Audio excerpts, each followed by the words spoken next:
መሪነት ጥበብ እንጂ ጉልበት አይደለም ይሄ ከጥበብ ውስጥ አንደኛው መገለጫው ነው ማሳየት ጥበብ በምንድነው የሚገለጸው ማሳየት ጥበብ ማሳየት እኮ ጥበቡ ምን መሰለ የመዋጋት አቅሟን ታክቲካል ዩክሬን አሸነፈች አላሸነፈች እኮ ልልህ ነው ታክቲካል አላሸነፈች እሱ የዩክሬን ችግር ነው አይደለም የዛን ያክል ይፈለፈለች ታዲያ አሜሪካ ሶ ስማርት ነው አከይ በረከት በጀትህ ከፍተኛ ከሆነ በጀትህ ጥንካሬህን አይገልጽም እንዴት ተናስተለን እንደምቆያችሁ ወደ ቤተሰቦቻችን ይህ ሐሳብ ሚዲያ ነው ሐሳብ ዴላችን ተጀምሯል በዛሬው የሐሳብ ዴላችን በዋናነት የሩሲያ ጉዳይ ላይ ቆይታ እናደርጋለን ሩሲያ 80ኛ ዓመት የድል በዓሏን ያከበረች ነው ያለችው ከዚህ ጋር ተያይዞ ሊነሱ የሚችሉ ከድሉ ክብረ በዓል ጀርባ ያሉ ወሳኝ ነጥቦችን ያነሳን ቆይታ እናደርጋለን በረከትና ያልፋልነን ከታች የምትገኙዋል የሰብስክራይብ ምልክት መጫናችሁን አትርሱ የደው ምልክቷን ስትጫኑ ደግሞ በየሰዓቱ የምንለቃቸውን መረጃዎች ቪዲዮዎች በቶሎ ወርናንተ እንዲደርሳችሁ ማድረግ ትችላላችሁ ለዚሁ ላበርክቷችሁ ደግሞ ከልብ እናመሰግናለን አብራችሁን ቆዩ በረከት እንዴት ነህ እግዚአብሔር ይመስገን እንዴት ነህ ወንዳመጣ ኳንደና ቆይ ሁሉ ሰላም እግዚአብሔር ተመስገን አለን ከግሮሮ ማማሻ ማማማቂያ ጉዳዮቻችን እንጀምር ትናንትና በሮም የካቶሊካዊት ቤተክርስቲያን ታላቅ የተባለው ስነ ስርዓት ተፈጽሞ ነበር የነጩ ጭስ እጣፈንታ ትናንት ለይቶለታል የዓለም ትልልቅ ሚዲያዎች ካሜራቸው ላይቭ ደቅነው ነበር ያሉት የትኛውን ፕሮግራም ላይ ተመለከተዋል በትንሽ ቦክስ አድርገውት ነጩ ጭስ ታይቷል የመጀመሪያው ፌል አድርጎ ነበር በሁለተኛው ነጩ ጭስ ታይቷል ራሳቸውም አስተዋውቀዋል ያው እንኳን ደስ አለ ማለት ፈልጋለሁ በጣም አጓጊ ነበር አይታል አደባባዩ ላይ ያሉ ሰዎች በከፍተኛ ጭንቀት ውስጥ ነበር የነበሩት እና ይሄ በጣም ትልቅ ነው ከዚህ በፊት የነበሩት ፖፕ ሲሰሩ የነበሩት ስራ ይታወቃል ብዙ ኢቨን መኪናቸው ራሱ ጋዛ ውስጥ የህክምና መኪና ሆናለች እና ምን ያህል ለዓለም ሰላም ለዓለም እድገት ጦርነት እንዲቆም ብዙ ስራዎች የሚሰሩ ናቸው ስለዚህ ይሄንን አንዲስ አባት አግኝተናል በጣም ትልቅ መባረክ ነው እንኳን ደስ አላችሁ ማለት ፈልጋለሁ ለእምነቱ በጣም ትናንትና እንግዲህ በቅዱስ ጴጥሮስ አደባባይ ከ40,000 በላይ ካቶሊካውያን ይሄንን ትዕይንት ሲከታተሉ ነበር በቀጥታ ስርጭት ማን ይመረጣል የሚለውንም በጣም በጉጉት ሲጠብቁ ነበር እንግዲህ በጣም የተለየው ሃይማኖታዊ ስነ ስርዓቱ የምርጫው ሂደት እንደተጠናቀቀ የነጩ ጭስ ሲወጣ ነው እንግዲህ እንደተሳካ ምርጫው እንደተሳካ የሚያቁት ወይን ደግሞ የሚበሰረው በዛ አይነት መልኩ ነው እንግዲህ ካርዲናል ብርሃነ ኢየሱስ ከኢትዮጵያ ካቶሊካዊት ቤተክርስቲያን በሁነቱ ላይ ታድመው ነበር በመላው ዓለም የሚገኙ የካቶሊካዊት ቤተክርስቲያን ታላላቅ አባቶችም እንዲሁ ተገኝተውበት ነበር እንግዲህ ከአሜሪካን የተገኙ ጳጳስ ናቸው እኚህ ጳጳስ ቀደም ሲል ህይወታቸው ያለፈው ከአርጀንቲና የተገኙ እንደሆነ ይታወቃል ለመጀመሪያ ጊዜ እንደውም ከአርጀንቲና የተገኙ ከዛ ቀጠና ላይ የተገኙ ጳጳስ ለመሆናቸውም ጭምር ሲዘገም እንደነበረ እናስታውሳለን እንግዲህ ትናንትና የካቶሊካዊት ቤተክርስቲያን ይህንን ስነ ስርዓት አከናውናለች በትክክል መልካም ወደ ዋናው ጉዳያችን እናልፋለን እሺ ወደ ዋናው ጉዳያችን ከማለፋችን በፊት እንግዲህ ዋናው የዛሬው ማጠንጠኛችን የሩሲያ 80ኛ ዓመት የድል በዓል ነው ብለናል እንግዲህ ናዚና የቀድሞ ሶቪየት ህብረትን ስናነሳ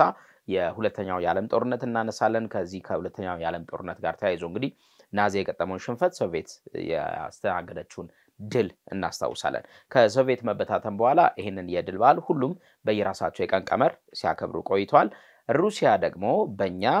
ግንቦት 1 ሲል ይሄንን ዕለት ታከብራለች ወይንም በእነሱ በ9 ይሄንን በዓል ታከብራለች ዛሬም ያንን ትዕይንት እየተከታተልን ነበር እናንተ ከሌሊት ጀምሮ እስካሁን ስቱዲዮ እስክንገባ ድረስ ያለውን ትዕይንት እየተከታተልን ነበርና እንደው ምን ይመስላል ይሄ የቀዩ አደባባይ የሞስኮ ቀይ አደባባይ ትዕይንት ምን ይመስላል የሚለውን ቅንጭብ ምስል እናሳያቸው ከዛ ተመልሰን መጣና ወደ ጉዳያችን እናልፋለን እስቲ ተመልከቱት С днём Великой Победы! Ура!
መልካም ይሄን ይመስላል እንግዲህ በፈረንጆቹ ሜይ 9 በእኛ ደግሞ ግንቦት 1 በሩሲያ በየዓመቱ የሚከበረው የድል ቀን ይሄን ይመስላል። በነገር ላይ ፑቲን ወደ ስልጣን ከመጡ በኋላ ነው ይሄ ክብረ በዓል በየዓመቱ መከበር የጀመረው። ከዛ ቀድሞ በነበሩት ጊዜያት ላይ 50ኛ ዓመቱ የኢዮቤልዩ በዓል ተከበረ እንጂ ከዛ በኋላ በየዓመቱ የማክበር አይነት ነገር ሩሲያ ውስጥ አልነበረም። እርሳቸው ሲመጡ ግን ይሄ ትልቅ የድል በዓላችን ነው ሲሉ መሰየማቸው ይታወሳል። ዶናልድ ትራምፕ ባለፈው ሳምንት ካሳለፉት ውሳኔዎች መካከል አንዱና አስገራሚው በእነሱ ሜይ 3 ይከበር የነበረው የነጻነት ቀን የሚሉት ቀን ነበረ። ወይንም ይሄ ራሱ የድል ቀን ነው የሚሉት የነበረው። እርሳቸው እንደውም እንዲሁ ዝም ብሎ ክብረ በዓል ነበረ በሀገሪቱ እውነት ለመናገር መረጃዎች የሚያሳዩት እንደዛ ነበረ። ዶናልድ ትራምፕ ከዚህ ዓመት ጀምሮ ሜይ 3 የአሜሪካ የድል ቀን ነው፣ ከዚህ በኋላ ሁላችንም በድል የምናከብረው ቀን ነው፣ ካላንደር የሚዘጋው ቀን ተብሎ እንዲከበር ብለው መወሰናቸውን ማስታወስ እንችላለን። ሩሲያ ደግሞ ዛሬ በጣም በከባዱ እያከበረች የምትገኘው ዕለት ነው ይሄ ዕለት። አዎ ከማታ ጀምሮ ዝግጅቶችን እየተመለከትን ነበረ። የቀዩ ጦርን ለማስታወስ የሚደረገው ዝግጅት በአደባባዩ ላይ ከፍተኛ ዝግጅት ነበር የተመለከትንበት። ታንኮች ሲመጡ አዳዲስ የጦር መሳሪያዎችን በዚሁ ይታያል ተብሎ የሚጠበቁ አዳዲስ መሳሪያዎችን ዩኤቪዎች ተጭነው እየተመለከትን ነበረ። ከፍተኛ ዝግጅት ነበር የተመለከትነው። በዚሁም ላይ የዘለንስኪ ኃላፊነት አልወስድም በዓሉ ላይ ለሚደርሰው አደጋ ስላለ ከሚገኙ መሪዎች ጋር ተያይዞ ስላለ ከፍተኛ የሆነ የደህንነት ስራ ሲሰራ ነበረ። የአየር መቃወሚያዎች፣ የድሮን መቃወሚያዎች በከፍተኛ ሁኔታ አገሪቷን አካባቢውን አብሶ ደግሞ ዋና ከተማውን ዙሪያ በደንብ ጥንቃቄ ሲደረግበት ነበር። ማታ ላይ የነዋሪዎቿ የከተማ ነዋሪዎች ወጥተው ፎቶ እያነሱ አብሮ ፎቶ እየተነሱ ዝግጅቶችን እየተመለከትን ነበር። ከኦልድ ታንክ እስካሁን ድረስ ያሉት ታንኮች እየተመለከትን ነበረ። ከፍተኛ ዝግጅት ነበር የተደረገው በዚህ በቀዩ አደባባይ ላይ እና በተመለከትናቸው የመጡ እንግዶች አሉ። ከተመለከትናቸው ውስጥ በጣም ግርማ ሞገስ ባለው በሚያምር ቤተ መንግስት ውስጥ ነው ፑቲን አቀባበል እያደረጉ ያሉት ለእንግዶቻቸው። በመጀመሪያ የሺ ነበር የቻይናው የተገኙት። እሳቸው ነበር ገቢ የሆኑት። አቀባበሉ በጣም የሚያምር ነበረ፣ ግሬስፉል ነበር። ከገቡ በኋላ የሁለቱም ሀገር ናሽናል መዝሙራቸው ብሔራዊ መዝሙራቸው ተሰምቶ ዴሌጌሽኖቻቸው ተውውቅ አድርገው ቀጣይ ወደ ውይይት ሄደዋል። በጣም ብዙ ነገር ይጠበቃል። እነዚህ በዚህ በሁለቱ በሺና በሩሲያ በኩል ብዙ ነገር ይጠበቃል። ለምሳሌ ከሚጠበቁት ውስጥ አንደኛው የኢኮኖሚያዊ ትብብር አለ፣ ሁለተኛው ደግሞ የወታደራዊ ትብብር አለ። የነዚህ አዳዲስ ውሎች ናቸው የሚጠበቁት። እስከዛሬ ያሉት እንዳሉ ሆነው ይሄ ግን አዲስ ውል ነው ይፈረማል ተብሎ የሚጠበቀው። ምናልባትም ለእናንተ እዚህ ባለንበት ሰዓት እየተፈረመ ሊሆን ይችላል። ይሄኛው ውል ላይ የሚጠበቀው አንደኛው ቻይና ከፍተኛ የሆነ የታሪፍ በአሜሪካ ተጥሎባታል። አሁን የቻይና ገበያ ሁሌም ማንኛውንም ሸቀጥ ሲያመርት ታሳቢ የሚያደርገው የአሜሪካንን ማርኬት ነበር። አሁን ግን ያን ማርኬት መግባት አይችልም። በጣም ከባድ አድርገውበታል። ተመኑ ተጨምሯል። በጣም ታላቅ ነው። እንደዛውም ቻይናው ማጻፋዊ እርምጃዎች ወስዳለች። የቦይንግ አውሮፕላኖችን መመለስ ጀምራለች። አንዳንድ ምርቶችን አለመቀበል ጀምራለች። ኢቭን ለአሜሪካ ካምፓኒዎች ጥሬ ዕቃ የተባሉትን ወሳኝ ዕቃዎች ራሱ አለመስጠት ጀምራለች። አሁን እንደ አሜሪካ ገበያም ባይሆንም የራሻ ገበያ ተስፋ ያለው ገበያ ነው። አሁን አይኗን ወደ ራሻ ያዞረች ነው። ግንኙነቱ በጣም የሚጠብቅ ብዙ ነገር የምናይበት ይሆናል ብለን እናስባለን። እንግዲህ ዋነኛው ይሄንን የሩሲያን 80ኛ ዓመት ክብረ በዓል ለየት የሚያደርገው ክስተትና እኛም ትኩረት የምናደርገው እዚህኛው ማጠንጠኛ ላይ ነው። ቀድመው ነው የገቡት። ትናንትና ነው ቀድመው የገቡት። ጠዋት ላይ ከገቡት መሪዎች መካከል አንደኛው ናቸው። ይፋዊ አቀባበልም ከተደረገላቸው መሪዎች መካከል ቀዳሚ ናቸው። ይሄ አግሪመንት ተፈርሟል። በዋናነት ከሁለት ቀን በፊትም አንስተን ነበር እዚህ ጠረጴዛ ላይ የጂና ኪም ይጠበቃሉ። ይፋዊ ግብዣም ቀርቦላቸዋል። እንዲሁም ደግሞ የኢራንን ጭምር አንስተን ነበረ። ነገር ግን ያው ኪምን አላየናቸውም እዚህ እስክንገባ ድረስ ምናልባት አልመጡም ልኡካኖቻቸውን ልከው ይሆናል የሚል ግምት ሐሳብም እየተቀመጠ ነው ዘገባዎች ላይ የጂና የፑቲንን ግንኙነት ስናነሳ ግን በጣም በሚያስፈራና በከፍተኛ ሁኔታ የዓለም መገናኛ ብዙሃንም በየራሱ ይሄ የዜና ብልት የሚባላል አይደል ዜና ብልት አውጥተው ሲተነትኑት የነበረ ጉዳይ ነው በተለይ ደግሞ የባይላተራል የሚባለው አግሪመንት ጉዳይ ከዚህ ከባይላተራል አግሪመንቱ ጀርባ ተፈርሟል በነገር ላይ ይሄ የሁለትዮሽ ስምምነቱ ተፈርሟል ምንድነው የሚለው ዜናው ላይ ቁንጽል አድርገው ነው ያስቀመጡት ዲፕሎማሲያዊና ኢኮኖሚያዊ ባይላተራል ግንኙነት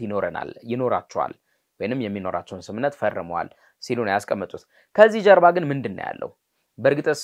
ቻይናና ሩሲያ እንደዚህ አይነት ባይላተራል አግሪመንት ተፈራርመው አያውቁም ወይ ብለን ስንል በጣም ብዙ የተፈራረሟቸው የጋራ ስምምነቶች አሉ ከንግድ ጋርም ተያይዞ ብትለው ኢቭን ከሚሊተሪ ይሄ ከሼር ከመደራረግ ጋር ዕውቀትን ሼር ከመደራረግ ጋር ተያይዞ ቴክኖሎጂን ሼር ከመደራረግ ጋር ተያይዞ ዓለም ላይ ያለን የተሰሚነት መጠን ከፍ ሊያደርግ የሚችል አግሪመንት ተፈራርመዋል የዚህኛው ግን ሞስኮ ላይ የተደረገው ስምምነት የዘንድሮ በተለየ መልኩ የታየ ነው ለምንድነው በተለየ መልኩ የታየው በአውሮፓ ህብረት በአሜሪካ በኔቶ እንዲሁም ደግሞ ከዚህ ከአረብ ሀገራቱ ጋርም ጭምር ሩሲያና ቻይና እየገቡበት ያለው ጉዳይ ወይም ደግሞ ሰጣ ገባ ቀላል የሚባል ምዕራፍ ላይ አይደለም የሚገኘው በተለይም ደግሞ ከአሜሪካ ጋር እዚህ ሞስኮ ላይ የፈረሙት ስምምነት ከጀርባው አሁን እንደሚገለጸው የኢኮኖሚ ወይም ደግሞ ፖለቲካል ተብሎ ብቻ የሚገለጽ አይደለም ከዛም ከፍ ያለ አለው ሲባል ይነሳል ምን ለምሳሌ የንግድ ጦርነት ዓለምን በጣም ያስጨነቀ የሚገኝ ጉዳይ ነው ይሄ የንግድ ጦርነት በዋናነት በአሜሪካና በቻይና መካከል እየተደረገ ነው ቢባልም የሁለቱ የንግድ ጦርነት ግን የተቀረውን ዓለም ይጎዳዋል ከሚጎዳቸው ሀገራት መካከል አንደኛው ማን ነው የቻይና ወዳጅ ሆኑ ሀገራትን ነው ምክንያቱም አሜሪካ ይሄንን ታክስ ከ150 በላይ እንደዛም ያደረገች ስታስቀምጥ የቻይናም ከአሜሪካ ጋር ወዳጅ ሆኑ ሀገራት እንዳይጎዱ በሚል የተወሰኑ ማስተካከያዎችን ታደርጋለች መጠነኛ ርህራሄ አለ ቻይና ጋር አሜሪካ ጋር ግን ፍጹም ነው ርህራሄ የሌለው ካየህ የዶናልድ ትራምፕ ተረጋጋሚ መግለጫዎች ላይ ከቻይና የሚገቡ ምርቶችን የሚቀበሉ ሀገራት ተረጋጋሚ ማስጠንቀቂያ ሲደርሳቸው ነበር ከታሪፍ ጋር ተያይዞ እንግዲህ ባለፈው ወደ ያነሳናቸው ወደ 60 ምናምን የሚጠቁ ሀገራት አሉ አይደል ይሄ ታሪፍ የተጣለባቸው እነዛ ውስጥ ቻይናን እንደ አማራጭ የሚጠቀሙ ሀገራት ከዚህ ከታሪፍ ጋር ተያይዞ የአሜሪካ ታሪፍ ተጥሎብኛል በሚል ቻይናን የገበያ አማራጭ አድርገው የሚጠቀሙ ሀገራት ከአሜሪካ ተጨማሪ የታሪፍ ጭማሪ ይጠብቃቸዋል ይሄ አንዱን መያዝ እንችላለን ሌላኛው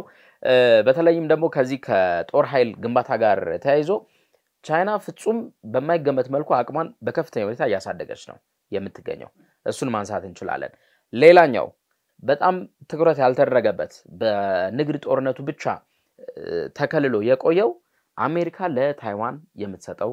ድጋፍ ነው ወይም ደግሞ የምትሰጠው ዕውቅና ነው ከዚህ ዕውቅና ጋር ተያይዞ ቻይና በእጅጉ አኩርፋለች ታስታውሳለህ ከ2 ዓመት በፊት በጣም ከባድ ማስጠንቀቂያ የሰጠች ቻይና የአሜሪካ ፔሎሲ ናንሲ ፔሎሲ እሷ ያለምንም ቅድመ ማስጠንቀቂያ ታይዋን ገብታ ነበር ምናልባት በዛ ወቅት ፔሎሲ ላይ አንዳች ነገር ደርሶ ቢሆን አለም ታይዋን ውስጥ አንዳች የሚያነጋግር ነገር ተከስቶ ቢሆን የቻይናና የአሜሪካ ጦርነት የለየለት ይሆን ነበር እነዚህ ምክንያቶች ከዚህ ከሩሲያና ቻይና የጋራ ስምምነት ወይም ባይላተራል ከሚባለው ፊርማ ወይንም ስምምነት ጀርባ ያሉ ሚስጥራት ናቸው ሲባል እየተተነተነ ነው በነገራችን ላይ የናንሲ ፔሎሲን ጉዳይ ካነሳው አይቀር ሁም ብሎ ጠብጫሪ በጣም ኃላፊነት የጎደለው የሁለቱንም የቻይና አሜሪካንን ደግሞ የቆየ ዲፕሎማሲ አለማክበር ነው ያሳዩት እንትን ቀላል ምሳሌ እናርገው ቤኪ ሶሪ ልጅ ይያለን ልትደባደብ ስትል መስመር ይሰመርና እስቲና እለፋት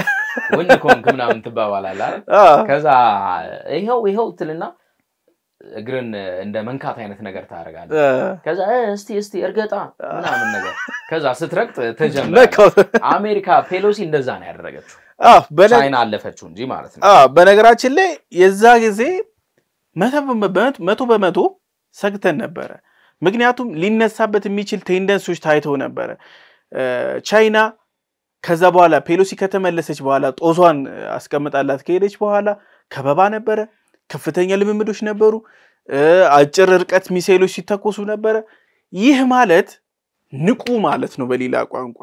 የዚህ የራሻ ቻይናን አንደኛው ኮሙኒኬሽናቸውን የሚፈራረሙት ፊርማዎች አብዛኛው ጊዜ ሚስጥራዊ ናቸው ሶ አንድ ላይ የመቆም ምናልባትም ልንሰማ እንችላለን ቻይና ከተጠቃች ልክ እንደ ኔቶ አካሄድ ቻይና ከተጠቃች ራሻ ተጠቃች የሚል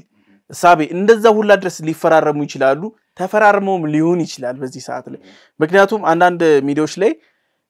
እንዳልከው መፈራረማቸው ወጥቶ ነበር ግን ዝርዝር መረጃው የለም ድፍን ያደረጉት ተፈራርመዋል ብቻ ነው የተባለው ያ ማለት ምናልባትም የቀጣይ የዓለማችንን ሂደት ሊቀይር ኮምፕሊትሊ ሊቀይር የሚችል ነው እዚህ ላይ አዲሱ የራሻ አጋር የሆነው ትራውሬ ትላንትና ገብቷል በራሻ ጀት ነው የገባው በአውሮፕላን ላይ ያስገቡት ስፔሻል ጀት ነው ሲያም ድምጹ ራሱ ሰምቷል በጣም ናይስ ነበር አቀባበሉ በጣም ያምራል በነገራችን ላይ ትራውሬን አለማድነቅ አይቻልም ፑቲን አጠገብ መሳሪያ ታጥቆ የሚቆም ብቸኛ የዓለም መሪ ማንም ሰው ኢቭን የራሻ ሴክሬት ኤጀንቶች ከነትጥቅ አጠገቡ አይቆሙም እሱ ግን ከነትጥቁ ፑቲንን ሰላም ሲል አይተናል ጎኑ ላይ ያደረገው መሳሪያ ከነትጥቁ ሎድድ ነው በዛ ላይ እና ምን ያህል መተማመን ነው ራሻ በአፍሪካ ውስጥ አዲስ አጋር እያፈራች መሆኑን የሚያሳይ ነው እንዲሁም በቅርብ ጊዜ ላይ የመፈንቅለ መንግስት ተሞክሮበት ነበር ስፔሻል ፎርሱ አለካ ጥበቃውን ማጠናከር ስራ ሰርታለች ኢኮኖሚው ላይ ሚሊታሪው ላይ በጣም ከፍተኛ ድጋፍ ያደረገችለት ነው ይሄ ድጋፍ ይሄ ግንኙነት ምናልባትም ከትላንት ወዲያ በደንብ እንዳነሳ ነው አዲሱና አስፈሩ የዓለም ጥምረት አዲሱ አስተላለፍ ይሄኛውንም አፍሪካንም ያጠቃለለ ይመስለኛል ከዚህ ከአፍሪካም ስታይ ከደቡብ አሜሪካም ስታይ አሁን ልክ አፍሪካ ላይ ትራውሬ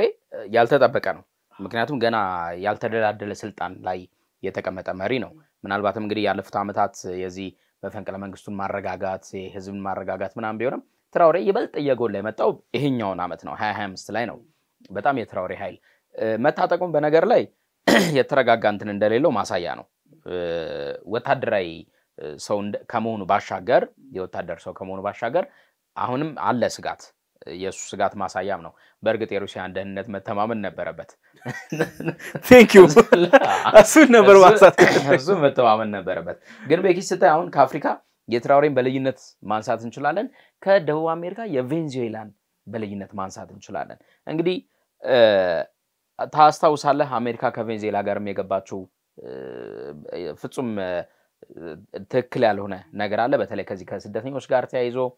ከድንበር ጉዳይ ጋር ተያይዞ ደቡብ አሜሪካ ላይ በጣም ከበድ ያለ ተጽዕኖ ያሳደሩባቸው ከሚገኙ ሀገራት አሜሪካ ቬንዙዌላን ተጠቅሳለህ እዚህ ላይ ያው የኛ ፕሬዚደንት ታዬ አጽቀሥላሴን እዚህ ላይ ማንሳት ይኖርብናል በክብር አቀባበል ከተደረገላቸው በቤተ መንግስት ውስጥ በክብር አቀባበል ከተደረገላቸው መሪዎች መካከል ይጠቀሳሉ ለምን ኪም አልተገኙም የሚለው ግን ጥያቄ ነው መቼስ ታሞ ካልሆነ በጤናቸው እንደዚህ አይነት ትሪቶችን ይቀራሉ ተብሎ አይተበቅም ታስታውሳለህ ከዚህ ቀደም ፑቲን ኖርዝ ኮሪያ በነበረበት ወቅት ምን ያክል የፍቅር ጫጉላ እንደነበር አንዳንድ ሚዲያዎች ምን አሉ የዛሬ አመት አንዳንድ ሚዲያዎች እንደው ምን ሲሉ ነበር የአምባገነን ጋብቻ ሲሉት ነበር የነ ሲኤንኤን ምናምን ሲያነሱበት የነበረው አንግል በዛ ነበር ከፍተኛ የሆነ ፒፕል ቱ ፒፕል ታይስ የሆነ ግንኙነቶች ያያየን ነበር ስጦታዎች ሲሰጣጡ ነበር ምን ያህል ሰፖርት ሲደራረጉ እንደነበር ተመልክተናል ምናልባትም አዲስ ወይ የጤና ችግር ወይ ሌላ ሴኩሪቲ ኢሹ ካልሆነ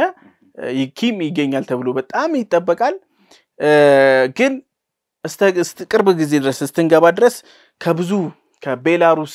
መሪ ጋር ቁጭ ብለው አንድ ላይ ሲጫወቱ ምናምን ያያየን ነበር ሺ ካጠገብ ተቀምጦ መሃል ላይ ፑቲን ተቀምጦ ውይይቶች ሲያደርጉ ነበር ጨዋታዎች ነበሩ ፕሬዝዳንቶች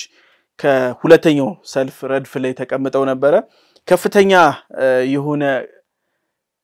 አዲስ ጥምረት በይፋ የመታየት ሂደት እየታየ ነው በዚህ በቀዩ ጦር ትርኢት ላይ ብዙ ነገር ይተላለፋል ተብሎ ይጠበቃል ከሚባለው ውስጥም አንደኛው ለውስጥም ለውጪም ጠላቶች ሜሴጅ መላኪያ ነው በነገራችን ላይ ኮንጎ ቬኔዙዌላ ኩባ ብራዚል ቡርኪና ቤላሩስ እንዲሁም ያልጠሯቸው በጣም ብዙ ሀገራት መሪዎች ገብተዋል የትልልቅ ኩምፓኒያ ሲኢኦዎች ገብተዋል እና እንደዚህ አይነት እንትኖች ሲደረጉ የጋራ መተማመንን ማረጋገጫ ይሰጣል ተብሎ ይታሰባል ሁለት ደግሞ አንድ የተናገሩት ንግግር አለ ለፑቲን ለግብዣውም ለተደረገልኝ ማቀባበል አመሰግናለሁ ብሎ ከጨረሱ በኋላ የምዕራባውያንን ተጽዕኖ በጋራ ሆነን መቃወም መታገል አለብን የሚል ንግግር አድርጓል ይህ ማለት ሰሞኑን በተፈጠረው የታሪፍ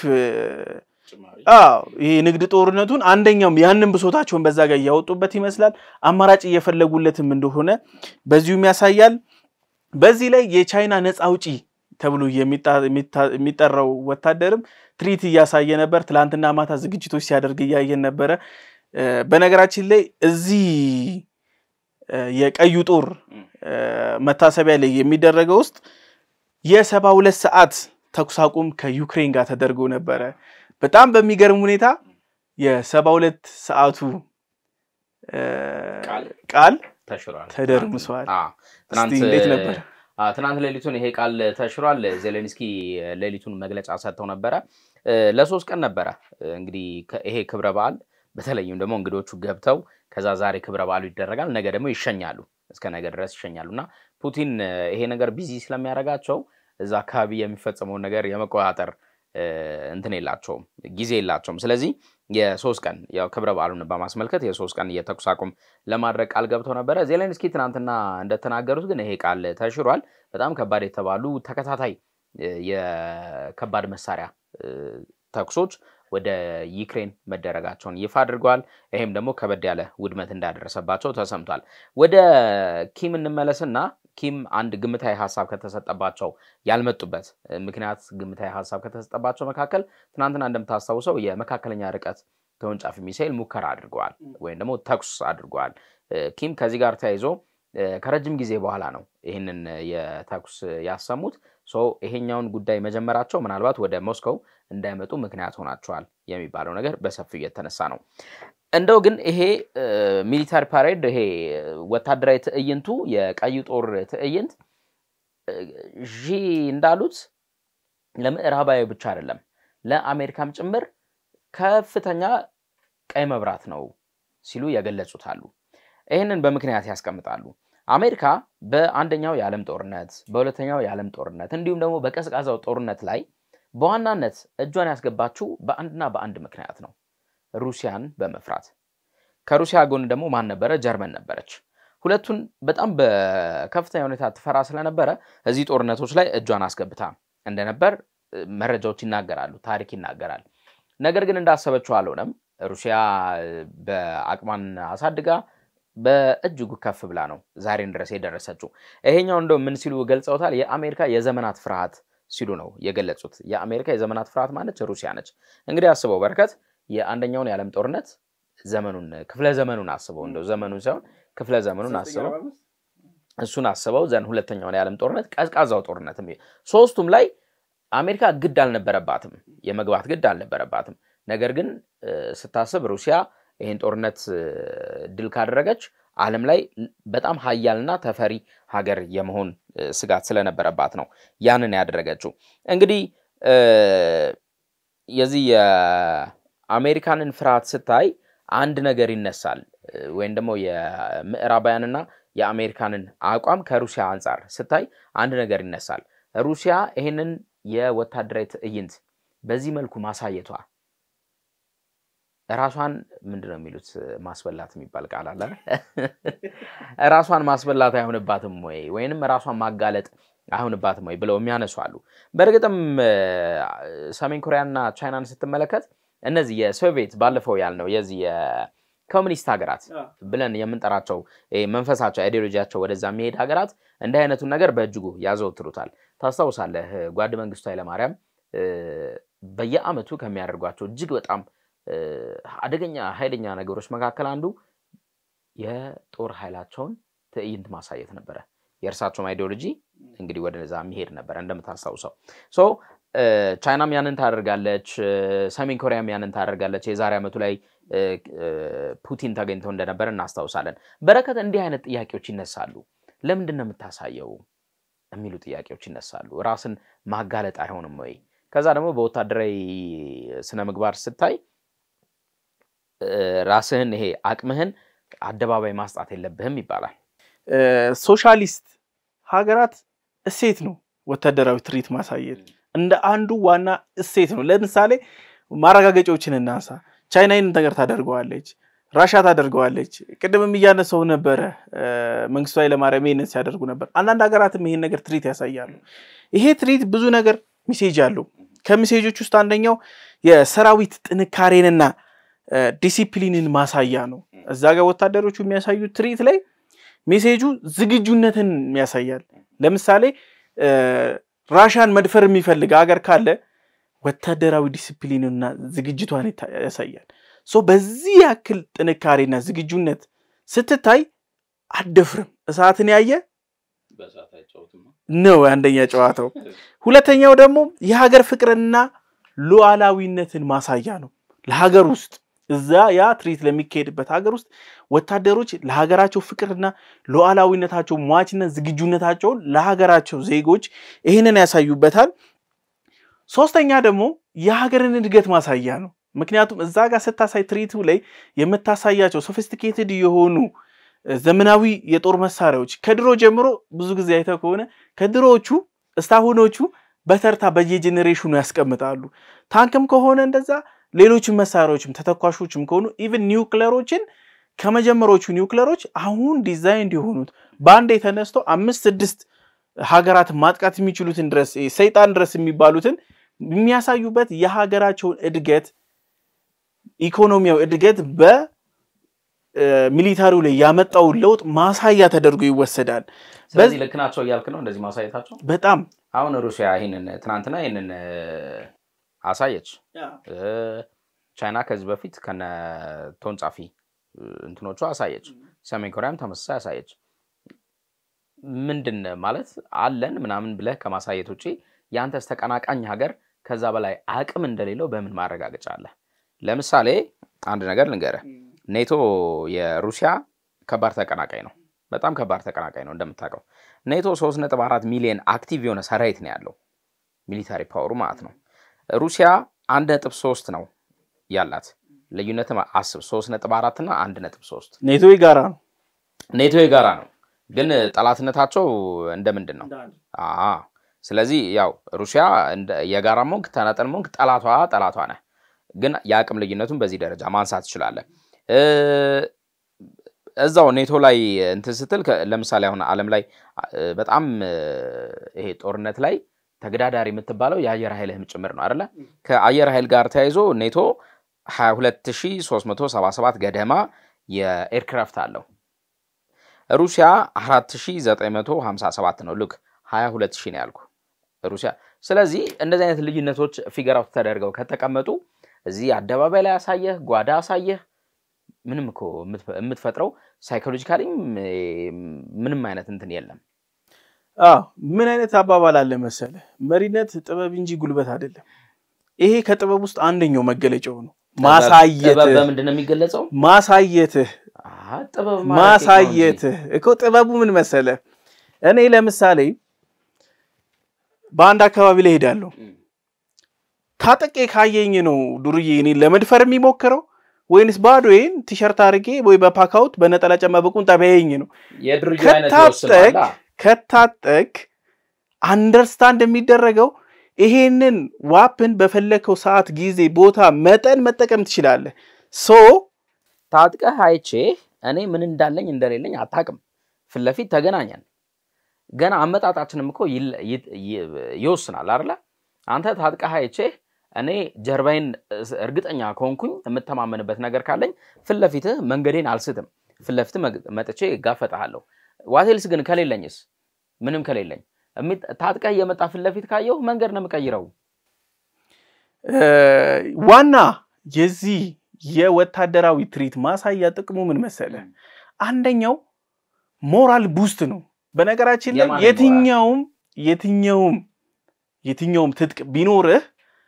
እና ያለህ ደግሞ ትጥቅን መጠቀም የሚችለው ወታደርህ ነው ወታደርህን ስታሳየው ምን ይሆናል መሰለ ወታደርህ ዲሲፕሊን እንደሆነ ብዙ ጊዜ አይተከሆነ በራሻና ወታደርህን ለማሳየት የራሱ ቦታ አለው ማሰልጠኛ አለ ይሄ ነው ቦታው ይሄ ነው ሩሲያ ማሰልጠን አሁን የወታደርህን ይሄ ቀዩ አደባባይ ላይ ነው ማሳየት የምትችለው ለምሳሌ እኔ ልንገር ለምሳሌ አንተ አሜሪካ ነህ ብዬ ላስብ እኔ ደግሞ ራሻ ነኝ ብዬ ላስብ አንተ እኔ ልትወጋት ፈልጋለህ ለምሳሌ ናዚ ለምንድን ነው ራሻን ይፈልጋት ስጋት እኮ ነው ስጋት የወለደው ነው ባይዘዌ ከሌሎች ሀገሮች ጋር ሲዋጋኮ እንዳንዋጋ ብሎ እኮ ተፈራርመው ነበር ግን ስጋት ወለደው ሶቪየት ህብረት ግን ናዚን ያሸነፈችው ያኔ ሶቪየት ህብረት ናዚን ያሸነፈው አደባባይ ላይ ትርኢት አሳይቶ አይደለም ወደዚህኛው ታሪክ ልብጣ የዛም ጊዜ ወታደራዊ ትርኢቶች ነበሩ ግን በዚህ ሌቭል አይደለም ካራበን ባላችሁ አቅም በሙሉ የበልጡን እንደውም ወታደራዊ ዝግጁነት ነው የነበረው እንጂ አቅምን እንደዚህ አደባባይ ላይ የማውጣት እንትን አልነበረም ይሄኛው ወታደራዊ እኔ አንዳንድ ሀገሮች እንደዚህ አይነት ወታደራዊ ትርኢት የሚያሳዩበት አንደኛ ያላቸውን የጦር አቅም ፕላስ የቴክኖሎጂ ዝግጁነት ነው ያ ማለት ለምሳሌ ኒውክሌር ታጥቄ አንተ ኒውክሌር እንደታጠቅኩ አታውቅም ሶ መተ ተደፍረኛለህ ማለት ነው እኮ ይብስ ራስን አጋለጥክ እኮ ግን ኒውክሌር ግን ካለኝ ግን አንተ ጭራሹንም እኔን የመተናኮል ነገር አታሳይም ያ ማለት እኔ ካንተ የበለጠ ኒውክሌር እንደሌለኝ በምን እርግጠኛ ነህ በነገራችን አሁን እኮ የዓለም ፖለቲክስ ነው አይደል ዓለም ፖለቲክስ ሲሆን ኢራን እስከዛሬ የሄደችበት ሲስተም ምንድነው ተረጋጋሚ የሚቀርብላት ወቀሳ አላት ይሄ እንትኑ ካምፖ አላት ማብለያው አላት ነው እሷ ደግሞ የለኝም እያለች ስትሸመጥጥ ነበር ኦኬ እነርሱ ግን ፊገራውት አላደረጉም ይሄን ምልክት አይተናል ምናም ብለው አላሳዩም ኢራንም ደግሞ አንድም ቀን አደባባይ ላይ ይሄውና የኒውክሌር ፓወር ብራ አላሳየችም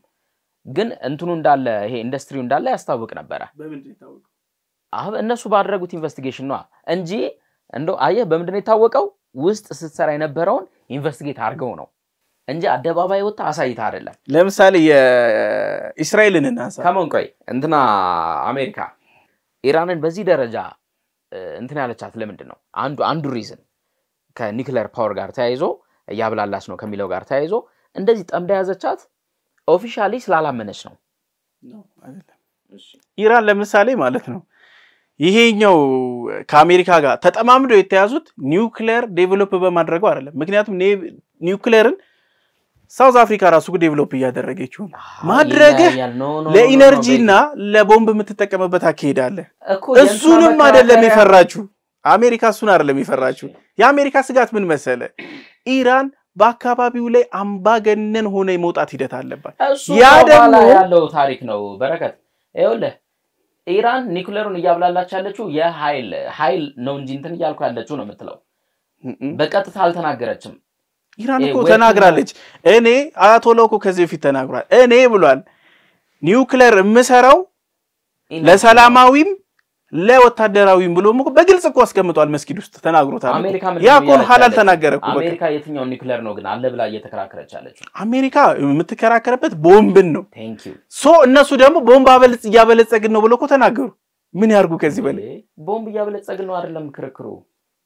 ለሰላማዊ ነገር ቦምብ ሳይሆን በሁለቱም ነው የምንጠቀመው ነው ብሎ ያወጡት እሺ ወደ ዋናው ፖይንታችን እንመለስ ሌላ ኢሹ ላይ ገባን እሺ እንመለስ ሶ ግን ይሄለ ሩሲያ ይሄንን ፓሬድ ማሳየቷ ይሄንን ወታደራዊ ትርኢት ማሳየቷ ማንንም አያስፈራም ማንንም የሳይኮሎጂካል እንትን አይፈጥርበትም ኢቭን አሜሪካ ሳይኮሎጂካሊ አይፈጥርም ላስረግጥልኝ እሺ ሳይኮሎጂካሊ የሚፈጥርበትን ነገር ላሳየ ባሁኑ በ80ኛው የራሻ የድል በዓል ላይ ማመቷል የቻይናው ዘመቷል 101 ላይ በጥምረት ትሪት እያሳዩ ያ ማለት ምን ማለት መሰለ በዲፕሎማሲ ቋንቋ ጥምረት ማለት ነው ይሄ ጥምረት ለአሜሪካና ለተቀረው ቻይናና ራሽያንን ለመውጋትም ለመግፋትም ለሚፈልጉ ሀገሮች ዝግጁነታቸውን ያሳያል አንድ ሁለት ደግሞ እንደዚህ የኖርዝ ኮሪያ ቢታከልበት ልክ እንደ ቻይናው እንደመጣ እያለ ደግሞ ይሄ ጥምረት ላይ ወታደራዊ ትሪቱ ላይ ሲያሳዩ የጋራ የጦር ልምምር ላይ ያሳዩትን እዚህ ላይ ደግሞ ሲደግሙት ምን ይሆናል መሰለ ቅድም ምን አልከኝ ኔቶ በጋራ ሆኖ ነው ያን ፓወር ያመጣው አይደል እነዚህም በጋራ ሆኖ ወታደራዊ ትሪት ላይ ሲያሳዩ ምን ማለት ነው ኮሽ ቢል እንደ አንድ ልብ እንደ አንድ ጭንቅላት እንዋጋለን የሚለውን ሜሴጅ ነው ቀጥታ ያስተላልፉ ያለው በተግባር የ25 የሚሊታሪ በጀት ላይ ቁጥር 1 ከፍተኛ ሚሊታሪ በጀት ያላት ሀገር ማነች አሜሪካን ምናቀው አሜሪካ ምን አሳይታ ታውቃለች ከወታደሯ ጋር ምንም እሷ ሲጀምርም አንደኛ ፖሊሲዋ ራሱ እኮ ማሳየትን አይፈቅድም ልታሳይም አትችልም በጀት ከፍተኛ ከሆነ በጀት ጥንካሬህን አይገልጽም እንዴት የመረጃ አለመኖር መረጃ የለም ማለትን አያረጋግጥም ለምሳሌ ልንገር ኢራንን እናንሳት በጣም በትንሽዬ ባጀት የሰራችው ዩኤቪ እንደ እንቁላል ነው የፈለፈለችው አሜሪካ ግን ማለት ነው አንድ ዩኤቪ ለማውጣት 33 ቢሊዮን ዶላር ነው የሚፈጅባት ኢራንስ በ33 ሚሊዮን ዶላር ይዘ ኢራን ጋር ብትሄድ የአንበጣ መንጋ የተታቃለ በቪዲዮ ሲያልፍ ፀሐይን ይከልላል ያጠቁረዋል መሬቱ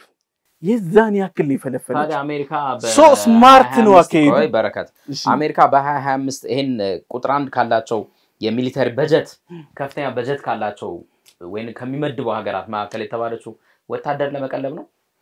በነገራችን ላይ አሜሪካ ወታደሯ ዘመናዊ አይደለም ቻይና ለምሳሌ ልንገር ባነሰ ባጀት ወታደር ለመቀለብ ነው አንተ አሁን ለወታደር ቀለብ ብቻ ይሄ ገንዘብ ቁጥር 1 የሚሊታሪ በጀት ከፍተኛ በጀት አለ ተብለ ሊስት ላይ ተቀመጣለህ የሚሊታሪ በጀት እኮ ያንተን የሚሊታሪ አቅም አያረጋግጥም የሚሊታሪ አቅምህን የሚያረጋግጠው ዝግጁነትህ ደሞም